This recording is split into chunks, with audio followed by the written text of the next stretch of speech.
Udah pada nonton ya? Relate nggak sama kalian gitu?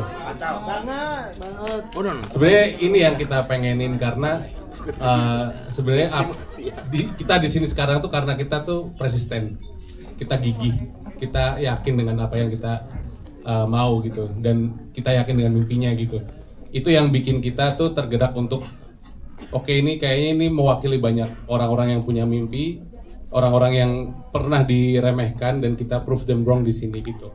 Ya, saya rasa film ini akan relate ke semua generasi. Film ini kalau teman-teman media tadi nonton, ini direpresentasikan oleh generasi Z ya, dimana mereka punya mimpi yang non konvensional, mau menjadi gamer. Itu kayaknya aneh banget buat kita, tapi menurut saya kita semua di sini punya mimpi, dan untuk mencapai, untuk sampai di titik teman-teman semua menjadi media, aku juga ada di sini. Itu perjuangannya cukup sulit dan banyak pengorbanan. Aku rasa itu akan relate ke semua generasi, dan ini wajib ditonton buat semua penonton Indonesia. Thank you. Kalau buat Raka, karena dari kita udah sayang banget ya sama Raka ya. Karena kita berproses sama Raka dulu. Bikin video klipnya Perunggu, terus Raka pernah terakhir bikin video klipnya Sal, bikin video klip macem-macem lah, Tulus. Kita udah yakin banget nih anak emang bisa banget untuk apa ya, mitos-mitos perasaan orang gitu kali ya. Tapi di sini karena ini juga film tentang game, kita juga support kayak Raka mau bagian part-part sini ada yang lumayan rame kan, epic ya. Itu kita usahakan semampunya ya, kita kasih ekstrasi yang banyak, kita kasih lampu yang heboh segala macam lah demi kehebohan film ini, dan kita nge-push juga Raka dengan bisa ngasih visual yang terbaik juga gitu sih. Kita sih happy ya karena bukan cuman epicnya gitu, tapi mudah-mudahan perasaannya juga kebawa, mudah-mudahan relate juga kayak tadi yang teman-teman produser bilang. Itu yang kita ekspektasiin sih, mudah-mudahan nyampe ya di teman-teman. Kalau dari kami di Visinema, kami selalu ngelihat bahwa yang paling penting dari sebuah industri adalah regenerasi. Dan mungkin banyak komentar misalnya tentang industri film, salah satunya mungkin talentnya itu aja gitu ya. Nah di Nobody Loves Sky ini, buat saya ini satu testament bahwa kita punya banyak talenta yang layak diberikan ruang untuk berekspresi, dan juga punya potensi yang luar biasa kalau misalnya mereka diberikan gak hanya sekedar project, tapi juga kebebasan untuk menunjukkan suaranya, untuk menunjukkan ciri khasnya gitu. Dan di film ini gak cuman filmmakernya aja, tapi juga banyak aktor-aktor di sini yang buat saya layak untuk punya punya kesempatan dan punya ruang untuk bisa dilihat lebih bagi penonton film Indonesia. Misalnya contohnya seperti yang tadi Deva bilang, kami di sini juga kenal Raka dari video klipnya, dan selalu menarik melihat bagaimana Raka punya point of view, Raka punya cara bercerita sebagai seorang storyteller, dan itu yang kami lihat bagaimana proses dari Nobody Loves Sky ini sebuah kolaborasi yang nggak cuman sekedar bikin film untuk nantinya penonton bisa enjoy dan mudah-mudahan juga berkenan dan menjadi laku gitu ya, tapi juga bagaimana film ini memberikan banyak sekali ruang untuk Raka bisa berekspresi sebagai sutradara.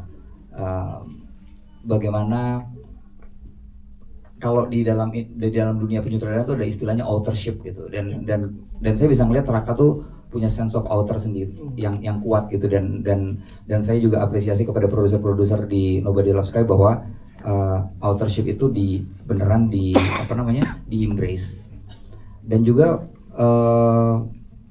melihat bagaimana jajaran castnya, kita nggak kekurangan aktor yang bagus gitu ya, nggak kurang aktor tentu, tapi kita nggak akan pernah kekurangan aktor yang bagus. Kita bisa lihat di sini semuanya nggak cuman muda, tapi juga bisa nunjukin kualitas yang luar biasa. Film yang mungkin kalau bisa dilihat sederhana, premisnya dimiliki oleh banyak orang, tapi bagaimana mereka secara spesifik bermain dan menceritakan karakter-karakternya dengan sangat luar biasa. Jadi Onyx itu memang ada di dunia gaming ya, di industri gaming yang secara tidak langsung juga adalah industri entertainment. Jadi sebenarnya kita nyebrangnya nggak gitu terlalu jauh, cuman dari sisi kita memang pengen memperkenalkan industri gaming, industri e-sport lewat cerita dari pelaku industri itu sendiri lewat Kairi. Nah untuk Kairi sendiri kenapa menjadi pilihan untuk inspirasi sebagai ceritanya, mungkin lebih ke arah memang ceritanya Kairi ini kita ngerasa bahwa banyak struggle yang mungkin dimiliki oleh banyak orang. Jadi kita ngerasa inspirasi cerita Kairi ini lebih bakal bisa memperkenalkan industri gaming, dunia e-sport, dan secara nggak langsung juga menyampaikan pesan yang kita pengen sampaikan. Jadi proses risetnya itu kita banyak ngobrol sama teman-teman yang keluarganya TKI. Ya. Dan juga sempat Raka dan geng produser dan kru main ke Filipina untuk ngobrol sama keluarga, untuk ngeliat di daerah sana gimana, dan menyatukan itu dengan apa yang kita rasakan di sini. Sebagai teman-teman anak SMA yang mencoba meraih mimpi tuh, kita banyak ngobrol, dan kita juga dibantu sama tim development, ada Bianca sama Ardi, dia juga seorang gamer. Jadi kita ngelihat bukan cuma dari sisi kehidupan sehari-hari, tapi juga dari gamenya gimana, dan gimana teman-teman yang main game bekerja sama, karena ini Mobile Legends, cara main gamenya kan satu tim harus kerja sama bareng-bareng tuh, beda sama first person shooter game. Jadi kita ngelihat itu gimana cara translate ke cerita film seperti ini yang nggak cuma tentang Kai juga, tapi ada tentang Ido, ada tentang yang lain-lain juga teman-teman. Lama ya, beberapa bulan sih. Berapa bulan ya? Yang pasti itu bersyukur banget dan senang banget karena parts of my life tuh bisa jadi inspirasi buat penontonnya dan buat anak-anak muda juga, dan buat semua orang yang still dreaming. Dan ya senang banget aja sih karena bisa tell my story through this film, and I just hope that through watching this movie, there's still a lot of people that can still keep their dreams and just don't give up. Jujur ya, pas gua nonton draftnya ya, sama gua nonton, gua kira gua punya ade lagi. Wah, saking miripnya ya. Yeah. Dan sempat ngobrol nggak sama Bim? Sempat ngobrol nggak Bim sama Kai pada saat memerankan ini, dan gimana pada saat itu? Sempat. Jadi kan sebenarnya sebelumnya emang kita udah pernah ketemu pas di short film kan. Ketemu, terus kita udah banyak ngobrol tentang filmnya. Terus ya udah banyak ngobrol sih sama dia. Ya insya Allah semoga bisa diterima oleh banyak orang. Ya jujur 1 minggu 2 minggu terakhirnya cukup isi kepala cukup berantakan lah, deg-degan juga ya. Karena yang pertama 5 hari yang lalu aku menikah. Terus habis itu hari ini aku rilis film gitu, dan itu istri saya ada di situ tuh. Yes. Sekarang udah bisa milih istri ya. Iya. Ya itu sih. Nggak tahu ya.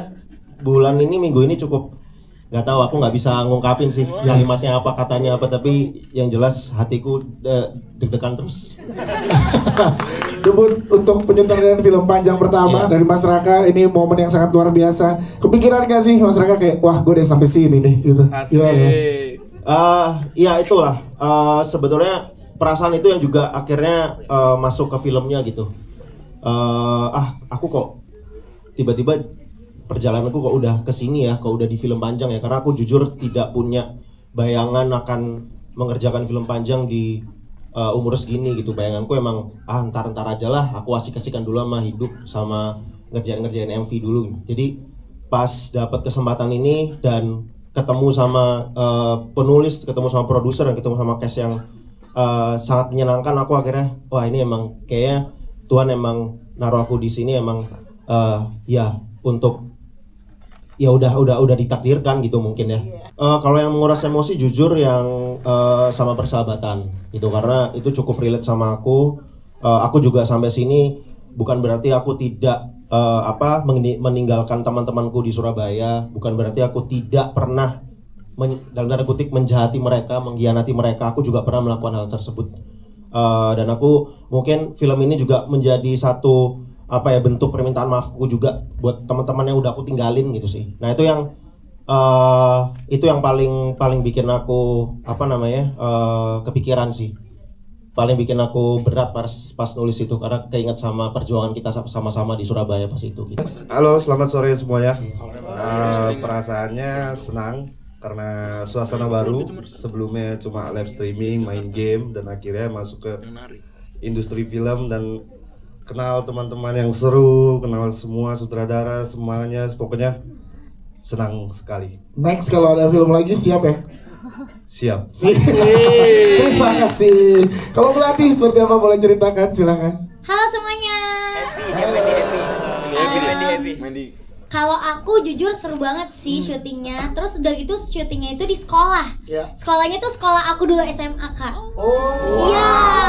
Jadi benar-benar flashback banget waktu SMA juga kayak seru di sekolah SMA. Apalagi masa SMA tuh seru banget kan, guys.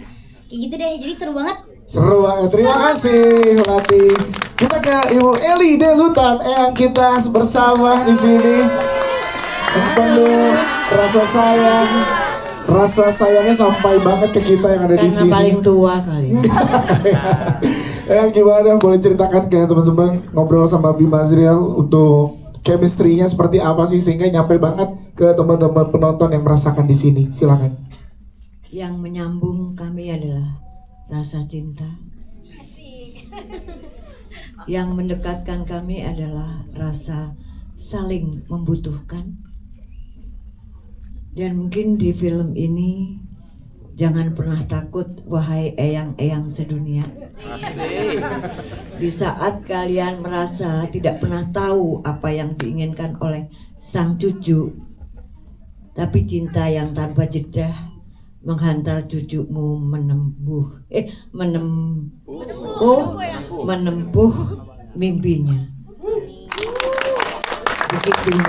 Dan ada juga teman-teman kita, adik-adik kita yang seumuran Bima Azriel dan karakter ini akan menonton nanti. Kalau pesan dari Eyang untuk cucu-cucu yang akan menonton nanti seperti apa ya? Hai cucu cicit, jangan pernah malu ngajak nenek kalian untuk ikut dalam kegiatan kalian main game. Sekarang nenek ini main game.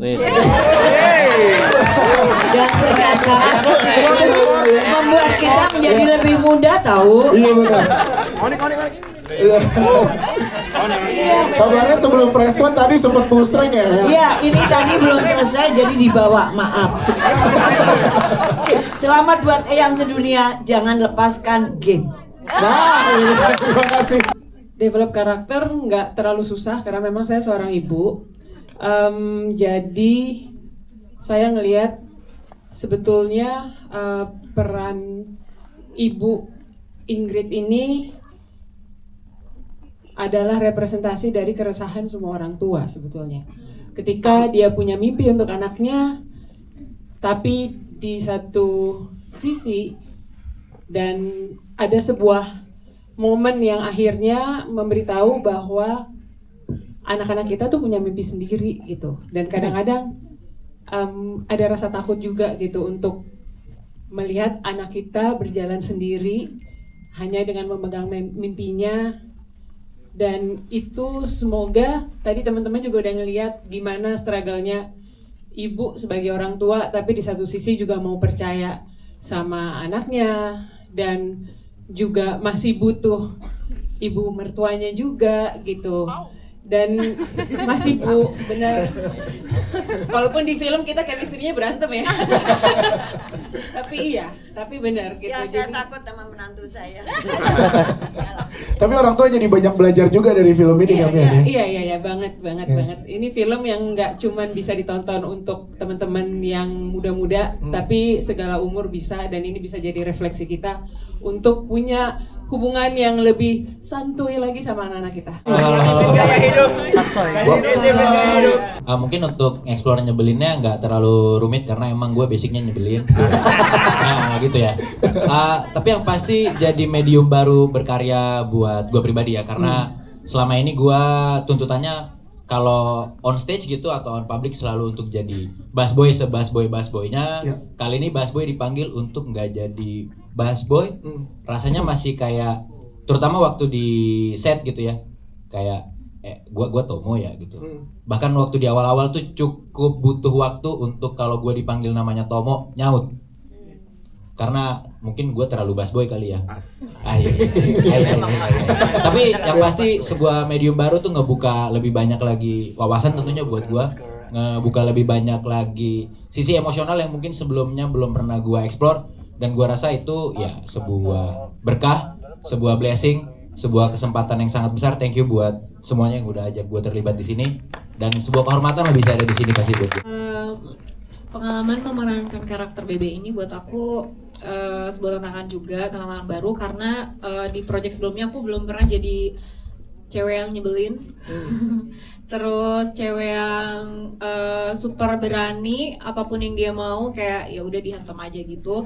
Tapi untungnya berkat bantuan dari semua yang terlibat di sini, apalagi direktur kita, aku juga banyak ngobrol dan banyak sharing juga untuk mainin peran BB ini. Aku waktu itu disuruh nonton film apa ya? Gone Girl ya? Ya itu. Wah kenapa responnya gitu nonton film itu? Dikasih PR ya sama Mas Raka. Iya disuruh nonton itu untuk referensi juga. Jadi kayak jiwa eksplorasi aku juga tertantang gitu kan. Gimana caranya mulai dari cara jalan, cara bicara, terus dia kan juga karakternya ceplas-ceplos kayak gitu. Jadi terlibat dalam project ini menurut aku membuka lagi kayak karakter aku yang baru. Dan aku dari sini sadar kayak oh ternyata gue nyebelin juga ya gitu. Kayak gitu sih. Tes. Yes. Hai semuanya. Jadi Amanda ini tuh dia berambisi juga sebenarnya sama kayak Kai gitu kan. Dan yang bikin menarik Amanda dan Kai ini sebenarnya mereka tuh kayak pengen mengerti satu sama lain banget dengan ketertarikan mereka, ke ambisi mereka satu sama lain gitu loh.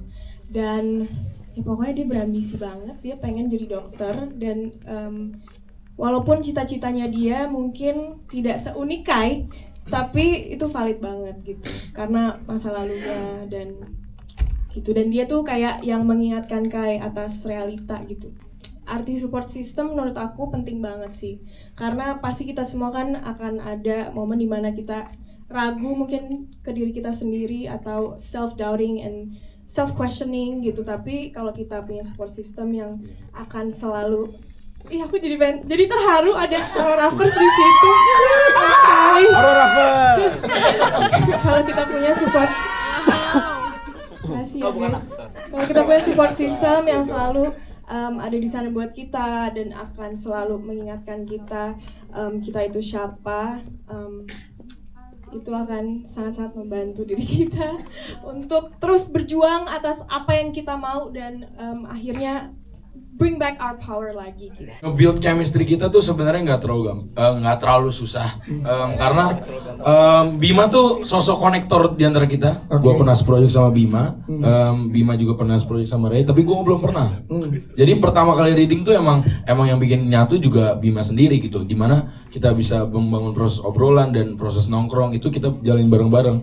Sampai sekarang pun kita masih nongkrong. Sampai sekarang pun dari tahun lalu itu kenapa dilihatin saya seperti itu ya?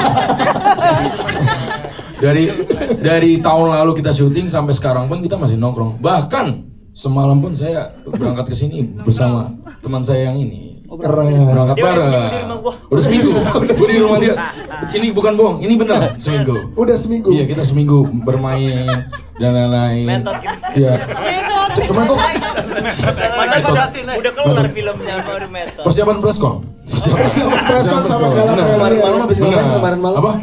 Kemarin malam aku sedang bercerita-cerita dengan Rebo tentang kehidupan, tentang masa depan. Kebetulan bukan cuma di film, aku juga gojeknya mereka. Benar. Itu lebih tepatnya kalau gue mau jawab bahwasanya sambil tatap sahabat ya dong, lihat Raybong dan Bima. Silakan. sosok sahabat itu. Lo gue nggak sahabatan. Enggak, kamu gak mau nginap kemarin. Kamu ceritain semuanya. Iya pegangan. Aku BRT. Teman-teman, jangan sampai meninggalkan aku.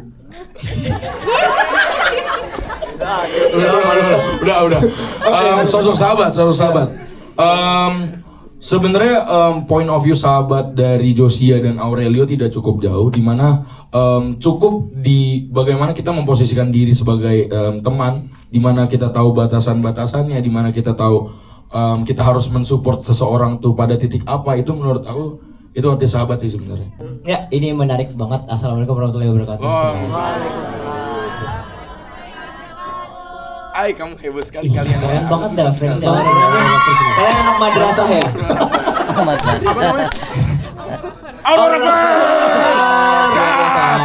Terima kasih teman-teman media semuanya dan Aurora First juga sudah hadir di sore hari ini. Terima kasih banyak. Menyangkut pertanyaan apa tadi Mas ya? Terlalu heboh Mas. Sampai lupa loh. Lo gimana? Atensi kalian luar biasa. Aku hampir lupa loh. Bisa keluar tuh sisi-sisi Mau pindah Ido. jadi fanbase aku nggak? Sorry.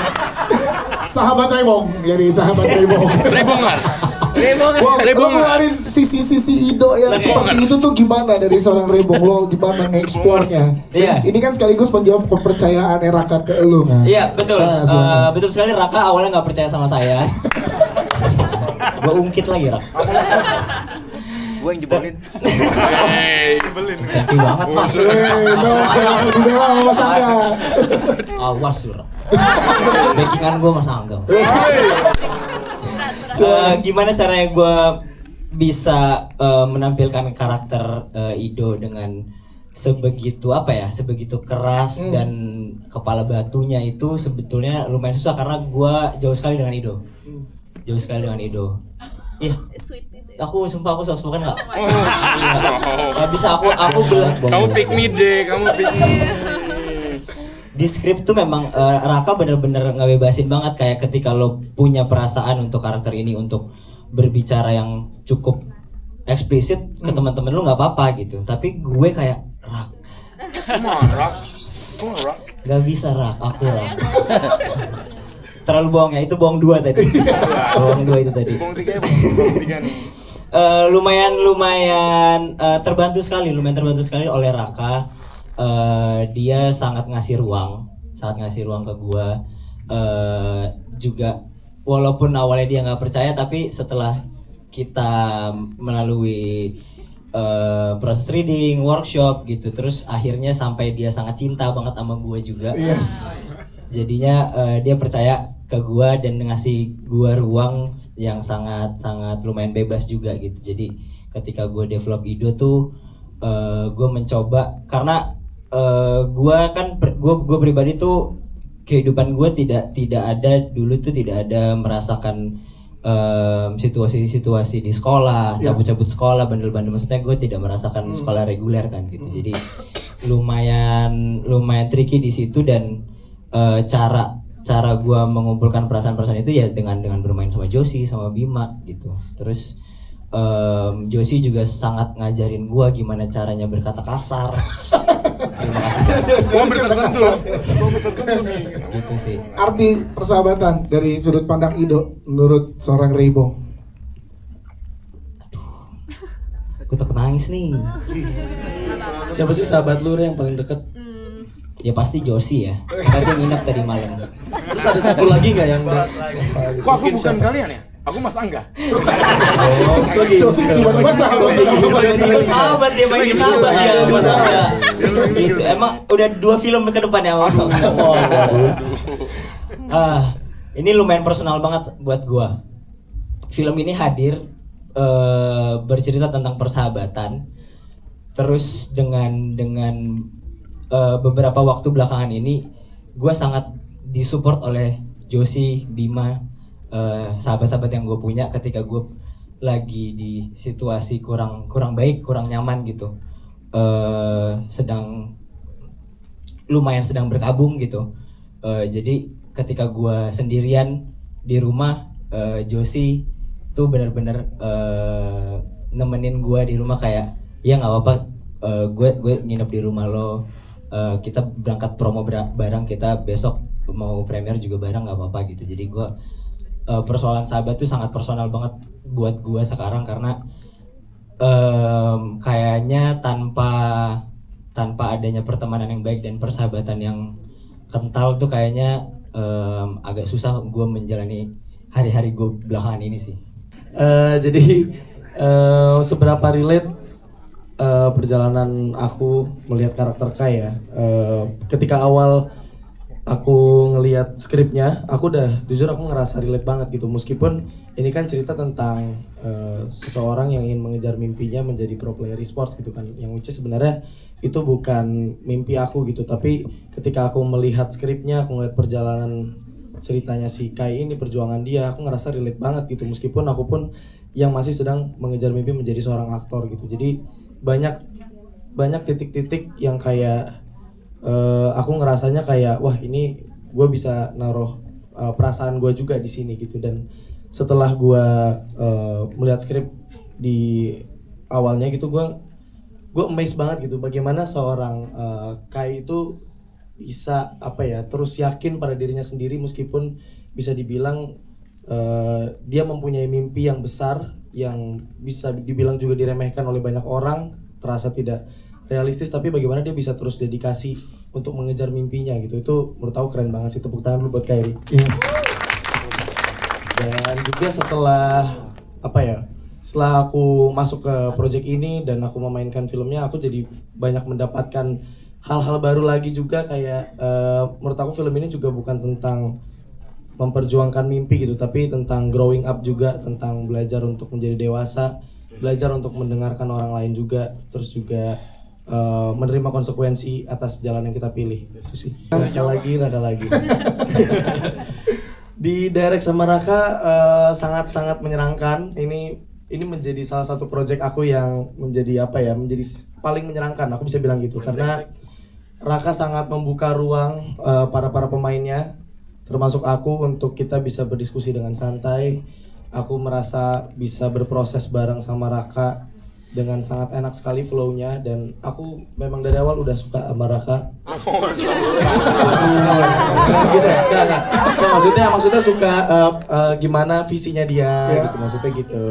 Visinya dia dalam mendirect dan style dia, rambutnya, kumisnya. Lama-lama penampilan. Jangan ambil Raka dari gua. Bim, nyangka nggak persahabatan di dalam film menjadi sahabat beneran in real life sama Rebong dan Josia dan juga Raka tentunya. Gimana, Bim? Salah jawab dikit, ayo cepat. Awas salah jawabnya cepat. Dari awal tuh gue nggak pernah menyangka gue bisa deket sama Rebong awalnya. Gitu. Karena gini, kita dulu ketemu pas kecil banget ya kan. Terus habis itu udah lama nggak ketemu lagi. Terus gue ngerasa kayaknya gue udah nggak nyambung nih sama Rebong gitu. Dia udah sangat di atas gue. Ini kayak ngomong sama Ido nih kayaknya. Iya. Kompetitif. Gitu dong. Kayak gue. Raka doang yang nggak percaya. Dia juga. Ya gue merasa gue kayaknya belum nyambung nih sama Ray gitu, karena belum deket lagi. Terus sama Josia ketika gue awal ketemu dia, oh ini orang introvert banget gitu, sangat introvert, pendiam, malu-malu banget, terlihat dari rambutnya yang baru ini. Terus gue juga nggak nyangka ketika akhirnya kita bertiga dipertemukan dalam proyek ini, kita bisa nyambung banget sih. Dan jujur mereka berdua adalah sahabat gue yang sekarang bisa dibilang ya paling sahabat gue. Kalau misalnya cerita apapun ke mereka dulu sih gitu. Jadi gue ngerasa kayak wah gila ini mereka sangat jadi ketahuan sering kan. Tapi gue boleh nambahin dikit. Boleh silakan. Persoalan persahabatan ini. Iya silakan. Karena karakter yang dibangun oleh para pembuat yang luar biasa ini di belakang layarnya, chemistry-nya tuh jadi bukan antara Josie, gua dan Bima doang gitu, tapi ketika Raka memberikan ruang yang sangat bebas untuk kita, jadi Raka tuh juga masuk di dalam ruang lingkup kita, jadi dia juga bersahabat oleh aktor-aktornya gitu, jadi sangat dekat. Raka juga salah satu sahabat kita, jadi sense of belonging kepada anak pertamanya Raka ini, Nobody Loves Sky. Jadi kita punya tanggung jawab yang lebih gitu loh, bukan sekedar aktor yang di hire gitu, tapi kayak ayo kita bikin karya panjang pertamanya Raka dengan cinta yang baik. Karena film ini tentang persahabatan, Ya. makanya aku mencoba untuk jadi sahabat ke mereka gitu. Oh berarti cuma bang film? Enggak, bukan karena itu, bukan cuman itu. Tapi memang proses kita reading, terus proses kita, aku kan mencoba untuk menelaah mereka nih gimana sih, apa namanya ngomongnya, topiknya apa sih, gitu loh. Dan akhirnya ya udah, lambat laun aku jadi ikut sama obrolannya mereka gitu loh. Jadi nongkrong juga akhirnya gitu. Karena memang aku harus memposisikan diri sebagai sahabat di sini, bukan sebagai sutradara. Karena film ini tentang persahabatan gitu. Dan itu treatmentku. Yes. Agar mereka bertiga bisa bersatu gitu. Kita bisa bersatu, kita semua bisa berteman gitu sih. Siap. Terima kasih Raka sekali lagi untuk penjelasannya. Langsung di Josia kenapa meluk kayak gini? Jangan gitu. Iya, kan yang lain meluknya Raka tadi. Lu meluk air. Aku latah.